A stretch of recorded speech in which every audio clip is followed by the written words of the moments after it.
This video covers several Regal bread makers, including these models. We've chosen a single model for demonstration which may not be quite the same as yours. Your guide and cookbook covers your model exclusively and provides exact timing of each cycle. The control panel size and shape may be a point of difference between the bread makers. However, the functions are essentially the same. After viewing this video, please refer to your guide and cookbook for answers to your questions, or call the toll-free number provided.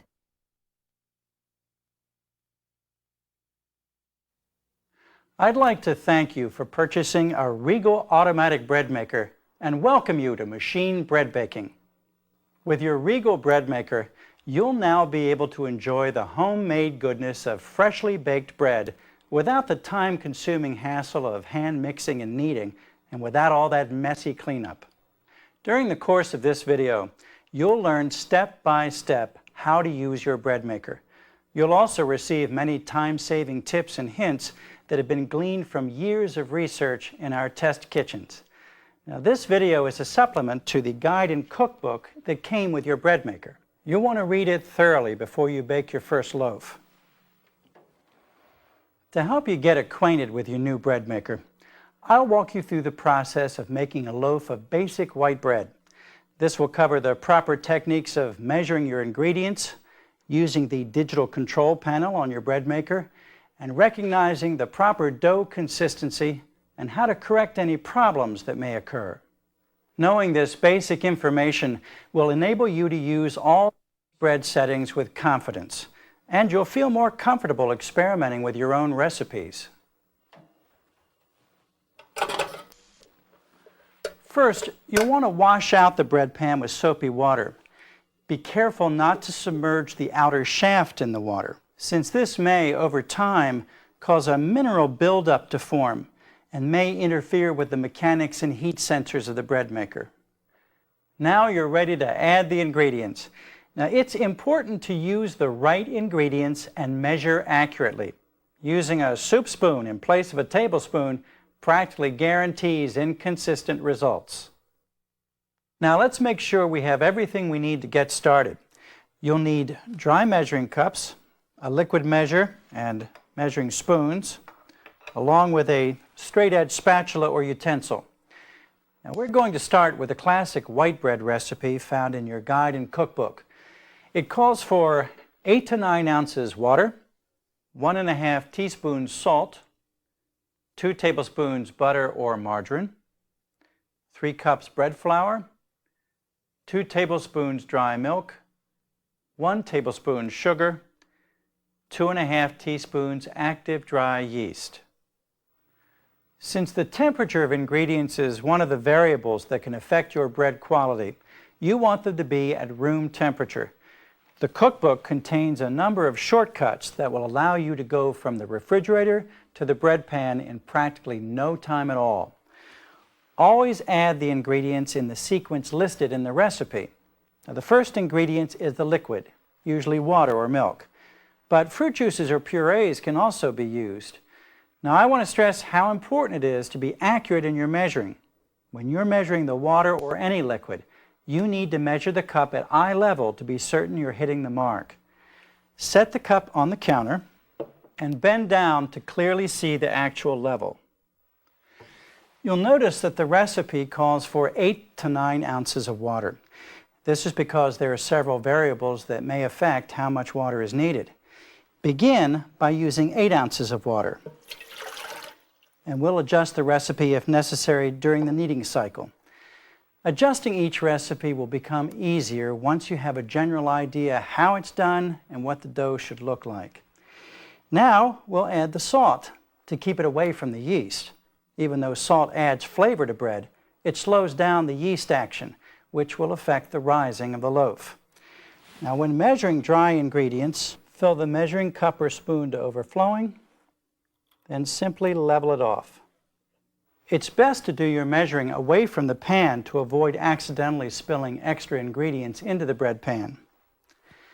Next, we'll add the butter or margarine. If it's right out of the refrigerator, cut it into quarters before adding it to the bread pan. Next, we'll add the bread flour, dry milk, and sugar. Now, when measuring dry ingredients, it's best to spoon the ingredients into the measuring utensil rather than scooping. This makes for more accurate measurement.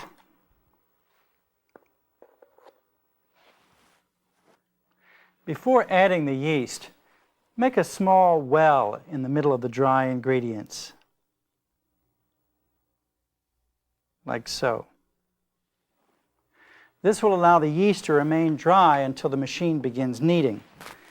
Set the bread pan in the bread maker and press down firmly to lock it in position. Fold the handle down. Now make sure the bread pan is securely in place before proceeding. If the bread pan is not properly positioned in the bread maker, the warning "Check bread pan" and alert will appear in the display window. Adjust the bread pan until this is cleared. To start your bread maker, press the select button until the setting you want appears in the display. The basic normal setting is appropriate for this type of bread. Press Start to begin the process. The unit will begin mixing ingredients and the timer will begin counting. More information about your choice of settings is provided in your guide and cookbook. You're only 2 hours and 40 minutes away from delicious homemade bread. The function being performed will be indicated on the control panel. During the initial knead cycle, the mixing blade rotation is irregular. This is normal and does not reflect a malfunction. Now, while your bread maker is designed to do all the work for you, things like humidity, temperature of ingredients, or exactness of measurement can all affect the size, shape, or texture of your bread. Once you recognize the cause, it's a matter of a simple adjustment to get a perfect loaf. After the first 5 minutes into the initial knead cycle, you'll want to check your dough to see if you need to make any adjustments. Lift the lid and check the contents of the bread pan. As you can see, the ingredients are starting to form a ball. It should have a soft, even texture like this. Now, this dough looks great, but let's look quickly at a few instances where you would need to make an adjustment.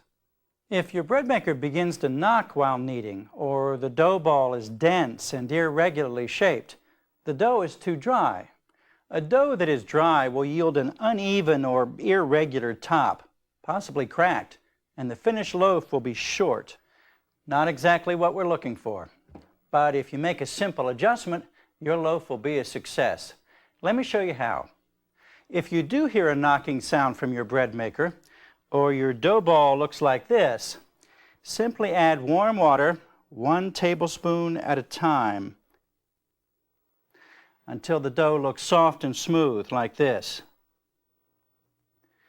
If the dough contains too much liquid, it'll look more like a batter than a dough, much like this. If it's too wet, it may rise okay, but it could fall during the bake cycle, like this. Or it could overrise, mushroom over the bread pan, and even hit the lid.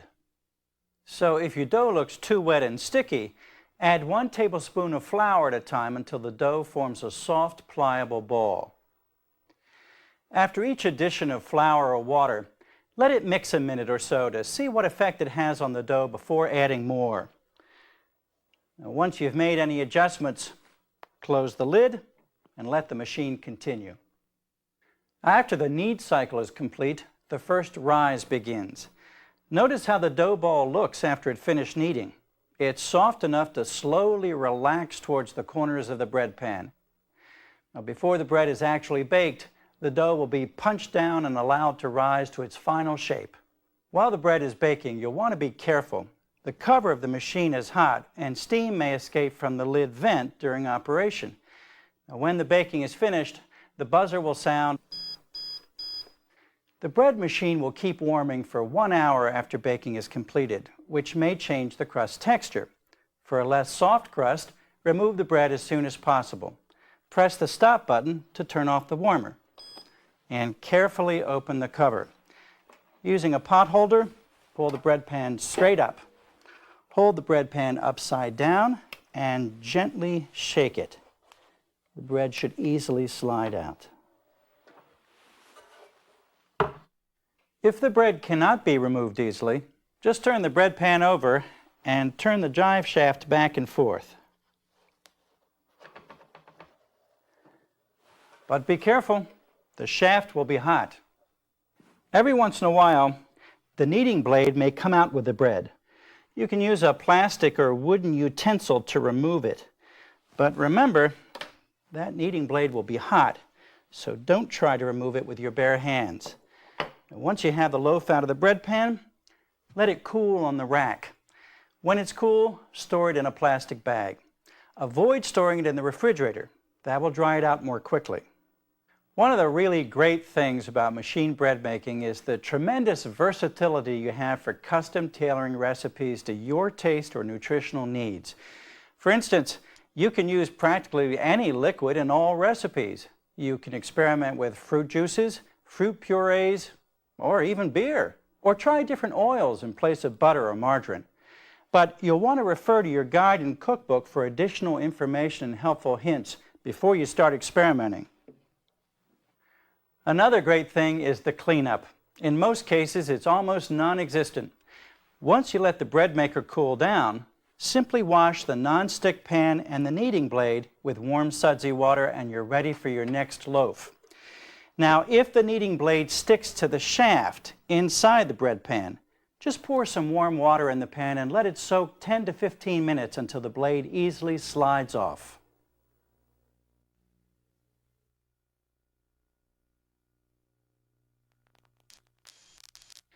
To demonstrate the timer, we'll be making an oatmeal bread from your guide and cookbook.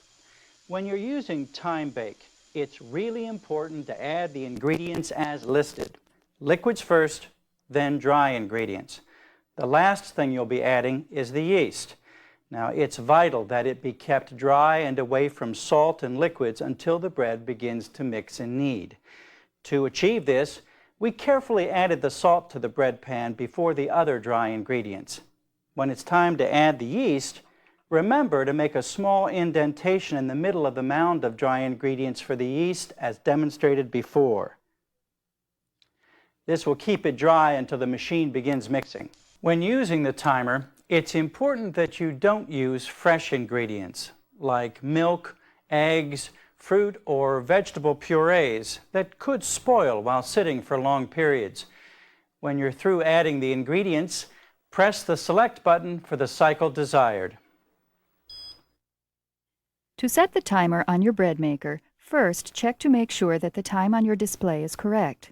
If it is, simply punch in the time you want fresh bread completed, press Set, then press Start. If the time on your machine is not correct, set it first. Once the timer is set, the time will appear on the display and the timer indicator will light up. The time will begin counting down and you'll wake up to the aroma of freshly baked bread in the morning. Now, I know it sounds silly to remind you, but if you don't push start, you'll be waking up to a cold bread pan of unmixed raw ingredients, which is a poor substitute for bread. Believe me, I've done it. To make fruit and nut bread, you may use either the basic mixed setting or the whole wheat mixed setting, depending on which flour you use. Refer to your guide and instruction book for more information about settings. Add your room temperature ingredients as listed, except for the fruit and nuts, which will be added later. Select the basic setting and press Start. In 40 minutes, the unit will signal for you to add the fruit. Other cycles also have this signal. However, the times may vary depending on the cycle you're using. Your guide and cookbook contains a time chart for each cycle. If the machine is not mixing the fruit into the dough, lay a spatula on top of the dough, like so, for a few minutes to improve the mixing. Remove the spatula and close the lid to continue. By waiting 40 minutes into the kneading cycle, the fruit will be better distributed into the bread without being chewed up through the entire kneading and mixing cycle. Look at the difference between loaves that were baked putting the fruit in right away and waiting 40 minutes. There's really no comparison. Notice that the height of the bread is also affected by the crushed fruit. Follow this same procedure for adding any fruit or nuts in this or any other recipe. Some fruits or nuts don't distribute as well as others. If you find you're having a problem, try dusting the fruit or nuts with a little flour.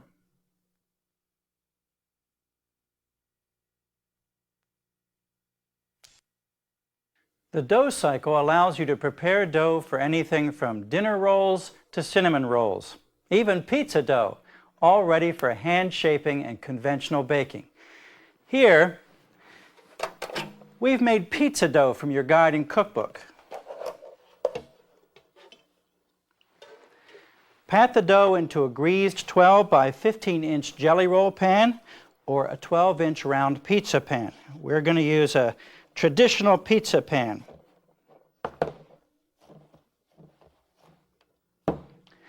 Cover the dough with a clean cloth and let it stand for 10 minutes. Spread pizza sauce over the dough, add your favorite toppings, and bake the pizza at 400 degrees for 15 to 20 minutes. And you'll have delicious pizza with a light, crispy crust. If you're using the dough cycle to make rolls, you'd need to allow them to rise a final time before baking. Once you've removed the dough from the bread maker, shape it into your favorite rolls, like these all-purpose butter rolls. Cover and let rise. Now you want them to rise to about double their current size. This usually takes around 1 hour, and they're ready for baking in a conventional oven.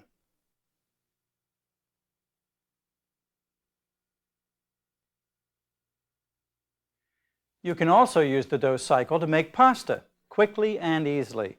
First, combine all the ingredients into the bread pan as listed in your guide and cookbook. Secure the bread pan into the bread maker. Select the dough setting and press start. In 2 to 3 minutes, you'll have a soft, pliable dough ready to be rolled out and cut into the pasta shape you desire. Or you can use a pasta machine to shape the dough. Now when you've finished shaping your pasta, just add it to a pot of boiling water until it's cooked to the consistency you like.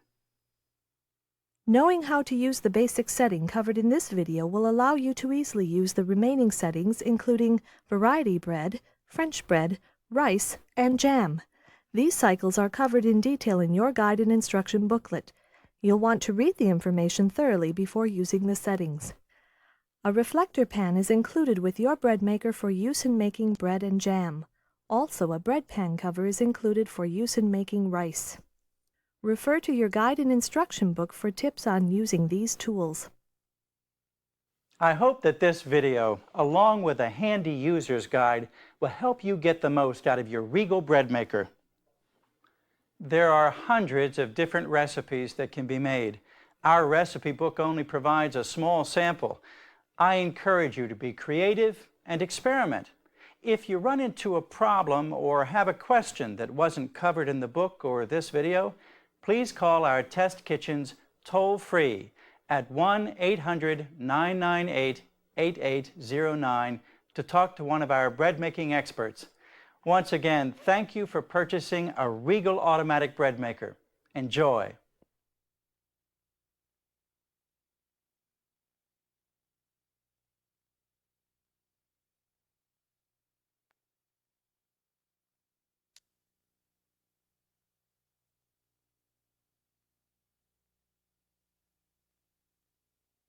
La présente bande vidéo traite de plusieurs boulangeurs Regal, dont ceux-ci. Pour la démonstration, nous avons choisi un seul modèle qui peut différer un peu du vôtre. Votre guide et livre de cuisine se rapportent exclusivement à votre modèle et indiquent les durées exactes de chaque cycle.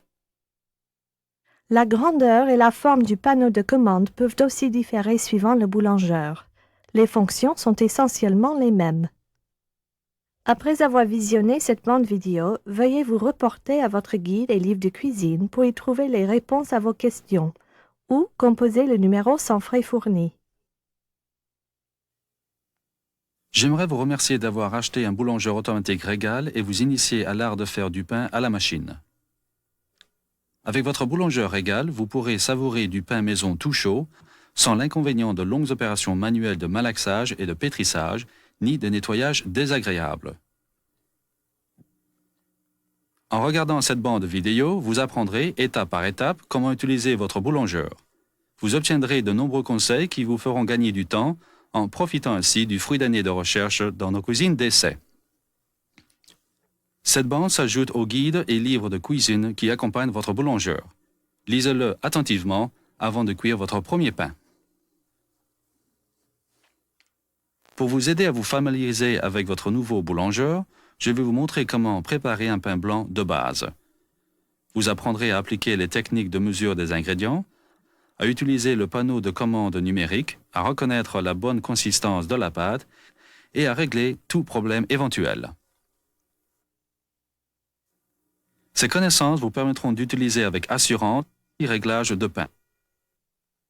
Vous pourrez ensuite réussir plus facilement vos propres recettes.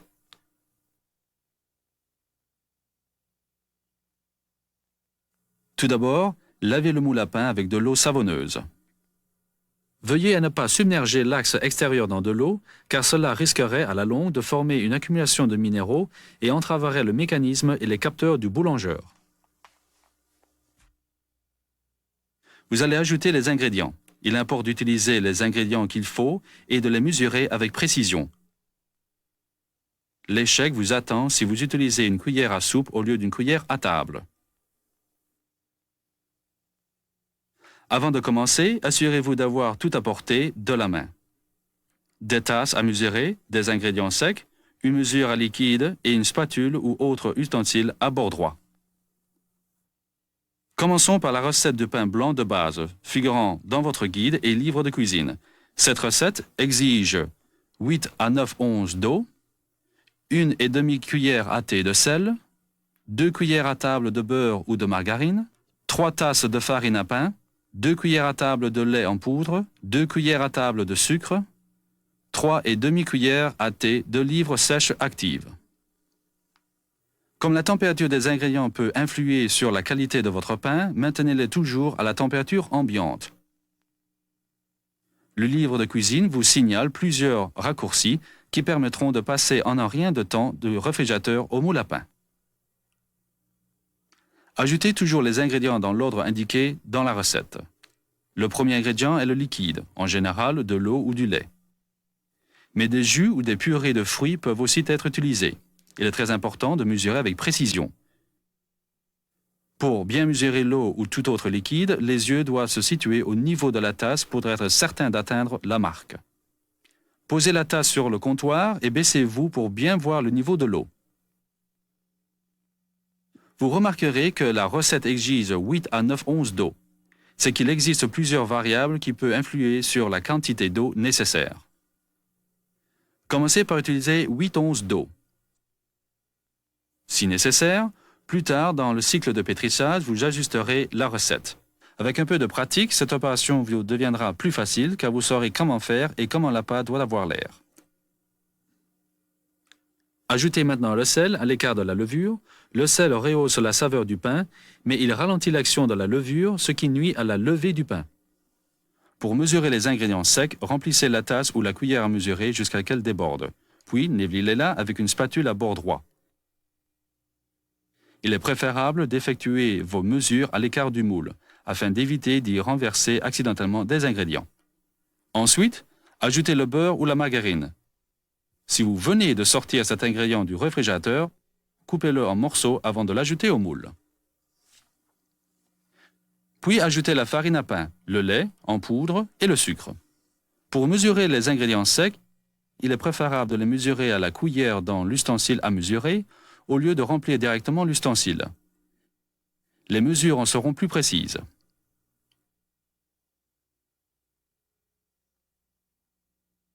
Enfin, ajoutez la levure, dans un creux que vous ferez au milieu des ingrédients secs.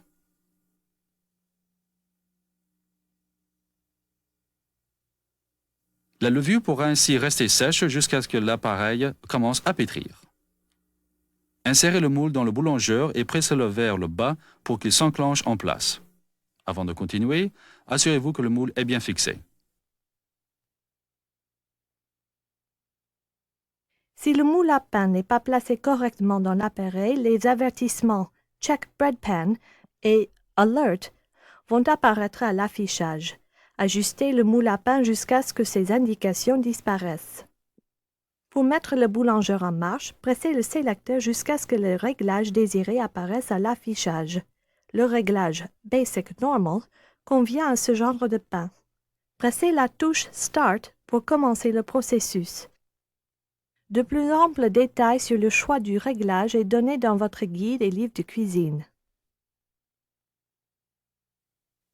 Dans seulement 2 heures et 40 minutes, vous aurez un délicieux pain maison. La fonction en cours est indiquée sur le panneau de commande. Pendant le cycle de pétrissage initial, la lame de malaxage tourne d'une façon irrégulière. C'est normal et ne signifie pas qu'il y a un problème. Votre boulangeur est conçu pour faire tout le travail, mais des facteurs comme l'humidité, la température des ingrédients et la précision des mesures peuvent influer sur la grosseur, la forme ou la texture de votre pain. Une fois la cause décelée, il suffira d'un petit réglage pour obtenir un pain parfait. Au bout des 5 premières minutes du premier cycle de pétrissage, vérifiez votre pâte pour vous assurer qu'il n'y a pas de besoin d'ajustement. Soulevez le couvercle pour vérifier le contenu de moule. Comme vous le voyez, les ingrédients commencent à former une boule qui devrait avoir une texture douce et régulière comme celle-ci. Cette pâte semble très réussie, mais voici quand vous devriez effectuer un ajustement. Si votre boulangeur fonctionne par à-coups pendant le pétrissage ou si la boule de pâte est dense et irrégulière, c'est que la pâte est trop sèche. Une pâte sèche donne un dessus irrégulier, peut être craquelé, et le pain sera court. Les résultats seront donc décevants. Mais grâce à un simple ajustement, vous réussirez votre pain. Voici comment. Si vous entendez le boulangeur cogner, ou que votre boule de pâte ressemble à ceci, ajoutez simplement de l'eau chaude, une cuillère à table à la fois, jusqu'à ce que la pâte ait l'air molle et lisse comme ceci. Si la pâte contient trop de liquide, elle ressemblera plus à une pâte liquide qu'à une pâte à pain, comme ceci. Si elle est trop liquide, elle lèvera peut-être bien, mais elle risquera de s'affaisser pendant la cuisson ou de trop lever, de former comme un champignon au-dessus du moule ou même de toucher le couvercle. Ainsi, si votre pâte a l'air trop humide et trop collante, ajoutez-y une cuillère à table de farine à la fois jusqu'à ce qu'elle soit molle et malléable. Après chaque addition de farine ou d'eau, laissez malaxer pendant environ 1 minute. Puis, observez l'effet produit avant d'en rajouter. Une fois tout ajustement réalisé, fermez le couvercle et laissez la machine poursuivre son travail. Après le cycle de pétrissage, la première levée commence. Remarquez l'aspect de la boule de pâte après le malaxage. Elle est assez molle pour s'étaler lentement vers les coins du moule. Avant la cuisson effective, l'appareil abaissera la pâte qui lèvera en prenant sa forme définitive. Pendant la cuisson du pain, soyez prudent car le couvercle de l'appareil est très chaud et de la vapeur peut s'échapper de l'évent du couvercle. Quand la cuisson est terminée, le signal se fait entendre. L'appareil gardera le pain chaud pendant 1 heure après la fin de la cuisson, mais cela peut changer la texture de la croûte. Pour une croûte plus molle, retirez le pain aussitôt que possible. Pressez la touche Stop pour éteindre l'appareil et ouvrez prudemment le couvercle. Avec une poignée isolante, retirez le moule en le levant tout droit, puis retournez-le et agitez-le doucement. Le pain devrait facilement en sortir. Si le pain n'en sort pas facilement, retournez simplement le moule et tournez l'axe d'entraînement dans un sens ou l'autre. Mais faites attention car l'axe est chaud. De temps à autre, la lame épetrière sort avec le pain. Pour la dégager du pain, vous pouvez utiliser un ustensile plastique ou de bois. N'oubliez pas que cette lame est chaude, n'essayez donc pas de l'enlever les mains nues. Une fois le pain sorti du moule, laissez-le se refroidir sur une grille métallique. Quand il est refroidi, rangez-le dans un sac plastique. Évitez de le mettre dans le réfrigérateur car il se dessécherait plus vite. Un des avantages du boulangeur, c'est la grande latitude dont vous disposez pour adapter les recettes selon vos goûts et vos besoins nutritifs. Par exemple, vous pouvez utiliser presque tout liquide pour toutes les recettes. Vous pouvez expérimenter avec des jus ou des purées de fruits ou même de la bière. ou essayez diverses huiles à la place du beurre ou de la margarine. Mais avant d'expérimenter, voyez votre guide et livre de cuisine pour obtenir une liste plus complète des renseignements complémentaires et d'utiles conseils. La facilité de nettoyage est un autre grand atout. Dans la plupart des cas, il n'y a presque pas besoin de nettoyer. Une fois l'appareil refroidi, lavez simplement le moule anti-adhésif et la lame à pétrir avec de l'eau chaude savonneuse. L'appareil est prêt pour votre prochain pain. Si la lame à pétrir colle à l'axe intérieur, versez simplement de l'eau dans le moule et laissez tremper 10 à 15 minutes jusqu'à ce que la lame se retire facilement.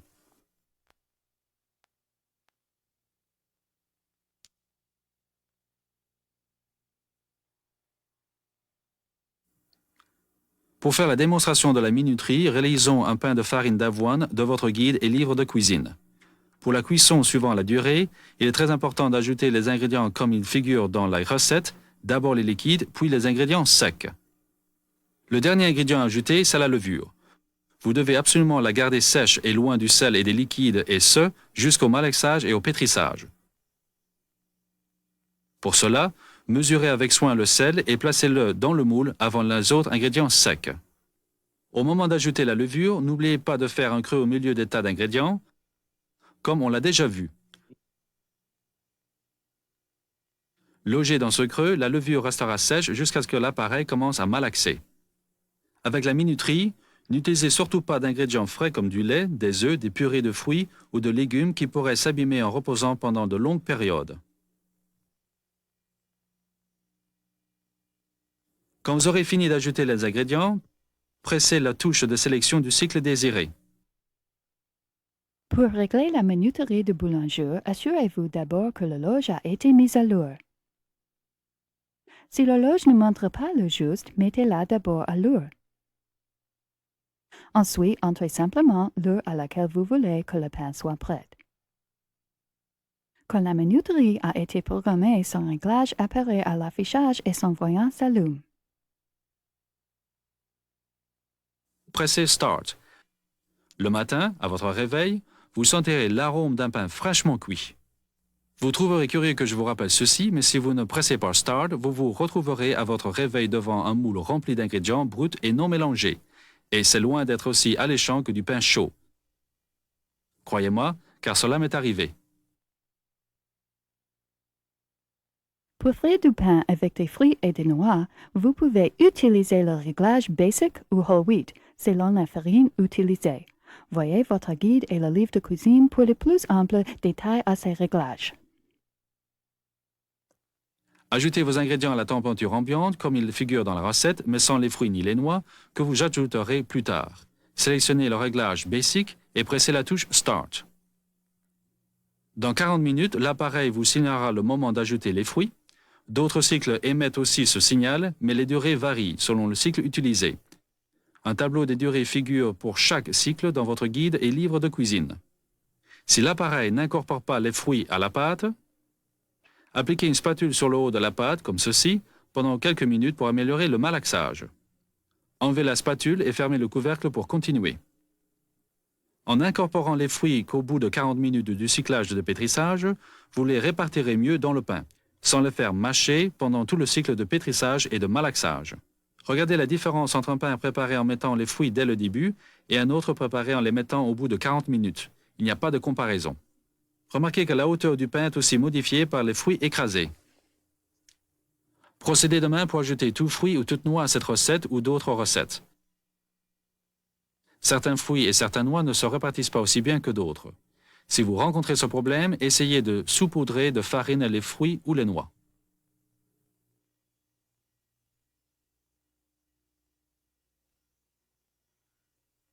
Le cycle d'eau vous permet de préparer de la pâte pour tout produit, des petits pains ou des roulés à la cannelle ou de la pizza, prête pour le façonnage à la main et à la cuisson classique. Voici de la pâte à pizza de votre guide et livre de cuisine. Tapotez la pâte pour lui faire prendre la forme d'un moule à rouleau de 12 pouces sur 15 ou d'un moule rond à pizza de 12 pouces, le moule devant être graissé.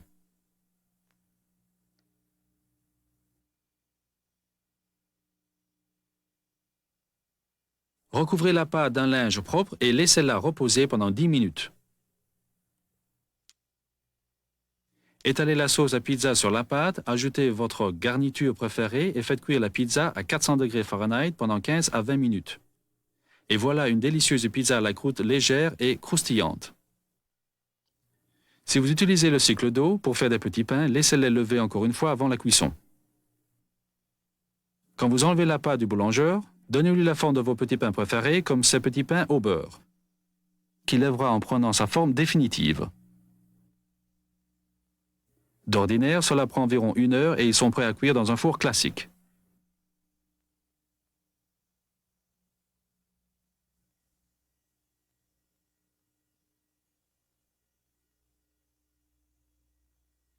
Vous pouvez aussi utiliser le cycle d'eau pour faire rapidement et facilement des pâtes alimentaires. D'abord, combinez tous les ingrédients dans le moule à pain tel qu'il est spécifié dans votre guide et livre de cuisine. Mettez le moule fermement dans l'appareil, sélectionnez le réglage d'eau et pressez Start. En 2 à 3 minutes, vous obtenez une pâte molle et souple, prête à être découpée dans la forme que vous désirez. Ou vous pouvez utiliser une machine à pâte pour la former. Quand la pâte est façonnée, cuisez-la dans une casserole d'eau bouillante pour obtenir la consistance voulue. Quand vous connaîtrez à fond les réglages de base décrits sur cette bande vidéo, vous pourrez utiliser plus facilement les autres réglages pour des pains variés, du pain français, du riz et de la confiture. Ces cycles sont décrits en détail dans vos guides et livres de cuisine. Lisez attentivement ces instructions avant d'utiliser ces réglages. Un moule à réflecteur pour cuire du pain ou de la confiture est inclus avec l'appareil. Aussi, un couvercle pour le moule à pain est inclus pour cuire du riz. Voyez les conseils d'utilisation de ces ustensiles dans les guides et les livres de cuisine. J'espère que cette vidéo, tout comme le guide de l'usager, vous aideront à profiter le plus possible de votre boulangeur Regal. Vous pouvez faire des centaines de petits pains différents. Notre livre ne fournit qu'un petit nombre de recettes. Je vous encourage à faire preuve de créativité. Si vous avez une question ou rencontrez un problème non abordé dans le livre ou dans cette vidéo, veuillez téléphoner sans frais à nos cuisines d'essai au 1-800-998-88-09 pour parler à un de nos experts en panification. Une fois encore, merci d'avoir acheté un boulangeur automatique. Tirez-en parti.